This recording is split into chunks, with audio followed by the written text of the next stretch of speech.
大家好，歡迎收睇奇聞百態，我係主播阿峰啊。嗱，話說咧，各位平時成日喺街頭巷尾，甚至喺大陸旅行咧，一定會見過或者食過蘭州正宗牛肉拉麵，啱唔啱？一碗清湯，有幾片薄到好似紙咁嘅牛肉喺度，加多幾滴紅油，再加上一大堆葱啊、芫茜，堆滿晒喺碗面嘅上邊。而食客咧可以喺個玻璃圍封嘅廚房出邊睇到師傅咧將嚿麵粉不停咁拉下，又對接下，好快咧就變成咗細長嘅拉麵啦。嗱，簡直咧好似小朋友玩一樣咁樣，感覺咧就好似食緊啲手工嘢咁。即刻碗面啊都高級咗好多啊！但係咧，阿峰今日要話俾大家聽一個轟動十三億人嘅震撼消息。原來咧，你食咗幾十年，遍佈大江南北嘅蘭州拉麵，10間有9間根本咧就同甘肅蘭州係毫無關係嘅。最近《星島日報》咧報導咗一個非常奇怪嘅現象，原來咧全國內地大量嘅蘭州拉麵店啊，最近咧竟然揭起一股集體改名潮喎，一間間開咗十幾廿年嘅老店，突然之間咧靜靜雞將招牌上面蘭州拉麵呢4個字咧拆咗落嚟，換上青州拉麵或者係化龍拉麵喎。呢個操作咧直情將一眾嘅食客咧搞到懵咗。大家都會問：喂，點解啊？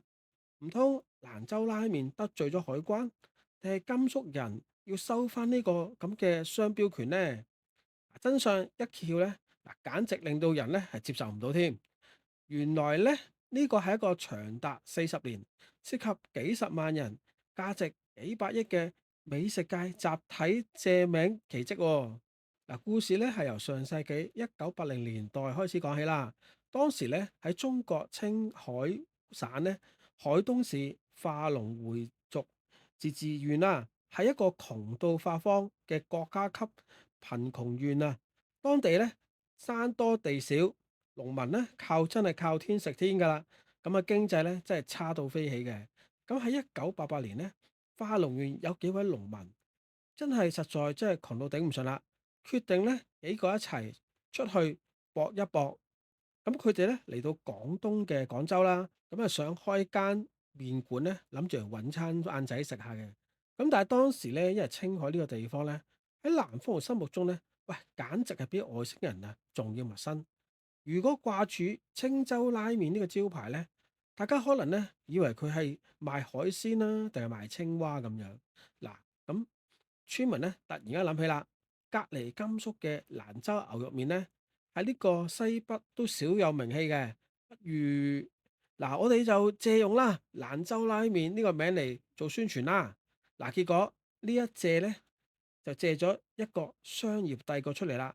咁當時嘅化龍拉麵師傅咧，帶住一包麵粉、一把拉麵刀、一個湯鍋，實行咧親戚帶親戚、朋友帶朋友，一村帶一村嘅模式去經營啦。咁咧呢班青海化龍人咧，都憑住佢哋嘅吃得苦啊、耐勞嘅精神啊，迅速將蘭州拉麵呢個招牌咧打爆喺全國啊！咁全中國咧開咗近10萬間稱為蘭州拉麵嘅小店喎，解決咗幾十萬青海化龍人嘅就業問題，甚至將一個貧窮嘅縣啊拉成咗拉麵大縣添。咁但係問題又嚟啦，既然都係借名，仲要借咗幾十年，大家食得好地地，點解而家咧突然之間就要撕下呢個招牌，改咗名變翻做青州拉麵呢？咁新聞咧揭示咗3大核心原因啦。咁第一，蘭州官方咧就要維權啦。真正嘅甘肅蘭州人咧，其實對外邊嘅蘭州拉麵咧，積怨咗好耐噶啦。喺蘭州當地咧，大家只會叫蘭州牛肉麵，根本就唔會叫蘭州拉麵嘅。咁蘭州官方近日都開始大力咁推廣真正嘅正宗嘅蘭州牛肉麵嘅產業鏈，並且註冊咗咧集體商標啊。咁外地嗰啲青海人開嘅小破店咧，衛生情況咧一般都好差嘅。咁牛肉咧只有2薄片，嚴重咁損害咗蘭州呢個城市嘅形象。咁蘭州官方咧就開始大力咁維權，逼到唔少咁嘅店鋪咧，真係唔可以唔改翻個名。咁第二啦，品牌升級同埋自信爆棚啦。以前青海化龍人咧就覺得自己地方窮，冇名氣，需要咧趁熱度啊。但係今時今日咧，青海呢個拉麵嘅產業鏈咧已經高達數百億啦。青海政府咧更加咧將呢個青海拉麵咧列為省級嘅重點扶持產業，並且咧發放呢個貸款，提供呢個培訓。咁青海人啦，終於咧可以自豪咁同人哋講啦，呢碗麵係我哋青海人拉出嚟嘅，我哋唔需要再借人哋個名啦。咁第三啦，消費者嘅眼光變得雪亮啦。而家互聯網咁發達啦，大家去多咗旅行，先至知道原來蘭州咧只有牛肉麵嘅啫，係冇蘭州拉麵噶。咁青海拉麵啦，決定以全新嘅現代化連鎖形式，例如配置統一嘅裝修啦，連鎖式嘅供應鏈，現代化嘅菜單，重新出發，打響翻屬於青海人自己嘅青海拉麵名號啊！阿峰咧睇完呢篇新聞之後咧，真係有幾點咧可以深度同大家分析一下。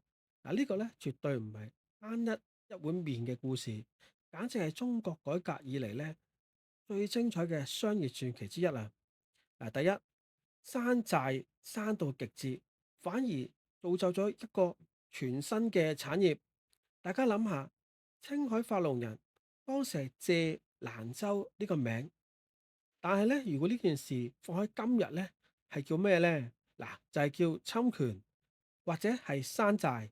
但係咧，神奇嘅係真正將西北嘅拉麵推廣到全國每一個角落，甚至推向海外嘅竟然唔係蘭州人自己，而係靠呢班青海化農人喎。如果冇青海化農咧，呢幾十萬人去攻池掠地咧，蘭州牛肉麵咧，可能至今依然喺西北嗰度咧，係地區性嘅小食嚟嘅咋，根本做唔到全國國民級嘅平價食堂呢個地位。第二啦，品牌嘅資產同埋真正嘅品質嘅微妙角力。呢個現象咧，暴露咗傳統小食嘅一個問題，就係有品類但係冇品牌。大家只知道咧蘭州拉麵好食，但係咧就唔知道邊一間先係正宗喎。青海人咧用蘭州拉麵呢個招牌咧賺咗第一桶金，正正因為門檻低、加盟亂導致品牌咧參差不齊，甚至啦俾啲惡搞網民咧就取笑咁話啦：哇！啲牛肉切得紙咁薄，打個乞嗤都吹走咗。咁而家咧改名做青州拉麵，其實都係借機會咧執翻靚自己嘅招牌咁嘅。第三啦，地方政府喺打緊名堂嘅產業鏈升級思維，用剪刀你没有画画我吧？啊？没有在看你的唇语。哇，好豐盛啊！我支持啦。建立供應鏈，呢一種由民間野蠻嘅生長過渡到官方嘅正規軍參與嘅模式，非常值得香港或者其他地方嘅餐飲業咧去學習下嘅。講到呢度啦，今日蘭州拉麵集體變身青海拉麵，代表住一個時代嘅終結，亦係一個新時代嘅開始啊！咁當大家下一次行開街頭，見到昔日嘅蘭州拉麵換咗做青州拉麵呢個招牌之後呢，大家千祈唔使驚，佢哋係冇換過老闆嘅，湯底亦都係冇變，只係呢班辛苦咗幾十年嘅青海拉麵師傅呢，終於可以挺直條腰骨，用翻自己家鄉嘅名字，為你拉出一碗最地道、最自信嘅拉麵啊！好啦，今日呢個話題呢就講到呢度完啦，我哋下期影片再見，拜拜。